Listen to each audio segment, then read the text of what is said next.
Hey everyone, welcome back to Build a March. I'm ScytherGreen from Server 73. In the last couple of episodes, we talked about how marches actually win fights, the roles inside a team, and the kinds of strategies different elements tend to support. Now we're moving on to another important part of march building, skills. Skills are one of the biggest factors that decide how your team performs in battle. But for a lot of players, skill descriptions can be difficult to interpret. You'll often see percentages, damage rates, trigger chances, and multiple effects packed into just a few lines of text. Because of that, many players focus only on the numbers and assume the biggest number means the best skill. But when experienced players evaluate a skill, they look at more than just the damage rate. They look at how the skill works, when it triggers, what it affects, and how it fits into the team. So in this episode, we're going to slow that process down and break it into simple steps. We'll go through how to read a skill description, what parts of the text matter most, and how to recognize what job that skill performs in your march. Once you understand that, choosing and combining skills becomes much easier.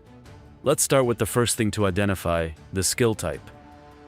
The skill type tells you how the skill behaves during battle, which helps you understand when its effect actually matters. There are a few main types you'll see in the Tower of Knowledge. Passive skills are always active in the background. Once the battle starts, their effect is applied automatically and remains active as long as the immortal using the skill is still alive. A simple example is Onslaught, which increases the physical attack of the immortal using the skill. Next are triggered skills. These activate when certain conditions are met during the fight. Sometimes that trigger is tied to an action, like landing a normal attack or dealing a critical hit. Other times it's tied to time passing during the battle. For example, Thump checks every 6 seconds after the fight begins. When that timer occurs, the skill has a chance to stun a random enemy unit. So triggered skills can activate multiple times during a battle, but they depend on both the trigger condition and the chance of the effect occurring. You may also see gray skills. Gray skills activate once at the start of the battle, and their effect lasts for a limited duration. For example, After Image grants dodge to all your troops at the start of the fight, increasing their dodge rate for 12 seconds. But then that's it for the rest of the fight. It won't activate again. Then there are aura skills. Aura skills influence multiple units at the same time. Instead of only affecting the immortal using the skill, they apply bonuses or penalties to other units in the march. For example, Sacrifice increases the damage of 2 random allied units while slightly reducing the damage of the immortal using the skill. Each immortal can only equip one aura skill, so you need to choose carefully which aura you want that immortal to provide. So by identifying the skill type, you understand when and how the skill fits into a fight. Next, look at who the skill is applied to. This tells you the scope of the skill, not what it does, but where it goes. You can often see this in the Tower of Knowledge, from the short description next to the skill icons. Some skills are single target. Skills like Onslaught, Wisdom, Hold Fast, and Fortify apply only to one unit, which is the immortal using the skill. Damage skills like Meteor, Stray Arrow, and Combo also follow this pattern, hitting one enemy unit. Other skills target allies. Support restores HP to one ally unit, specifically the one with the highest troop losses. Some skills affect multiple units. Grace applies recovery to more than one allied unit at the same time. And some skills target enemies with effects. Silence applies to a single enemy unit. So at this stage, focus on who the skill affects and how wide that impact is. Is it focused on one unit or spread across multiple? Once you know where the skill is going, the next step is figuring out what it actually does. This is the skill's function, and you'll usually see it straight away in the short description. Some skills are all about damage, like Onslaught increasing physical attack or Wisdom increasing magical attack. Some are there to keep your team alive, like Hold Fast boosting physical defense or Fortify increasing magical defense. Some give you control, like Thump being able to stun and stop an enemy from acting. And some are about recovery, like Support restoring HP to an allied unit.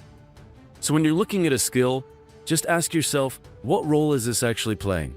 Is it adding damage, improving defense, healing your team, or disrupting the enemy?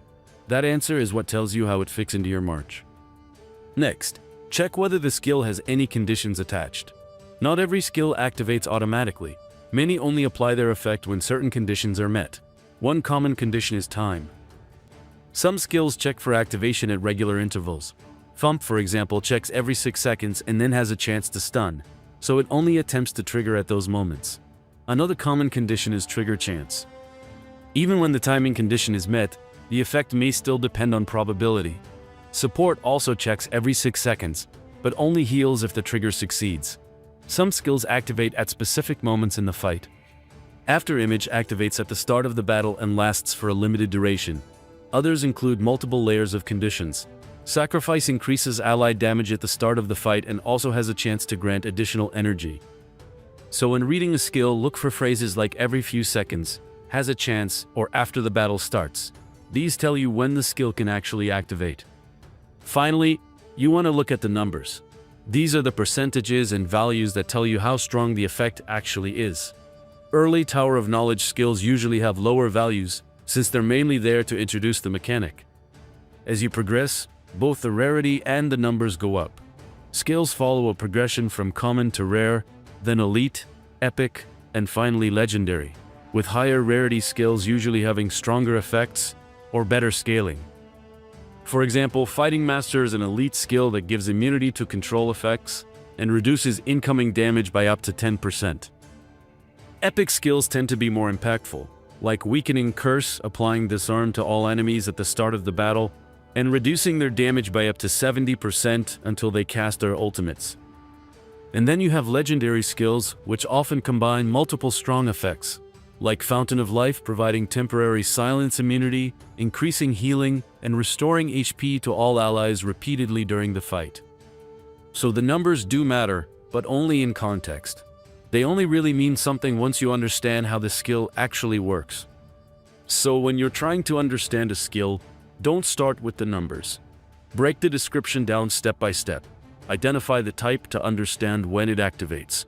Check the target to see who it affects. Look at the effect to understand what it does. Check for conditions to see when it actually triggers. Then look at the numbers to understand how strong it is.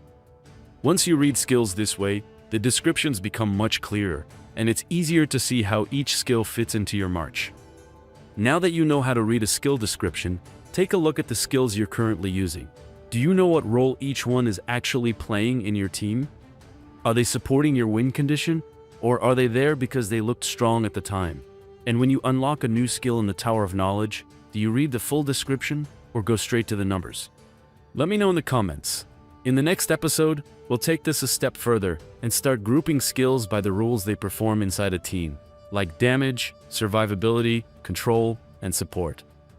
That's where we start putting everything together and looking at how skills combine inside a full march. Thanks for watching, and I'll see you in Norheim.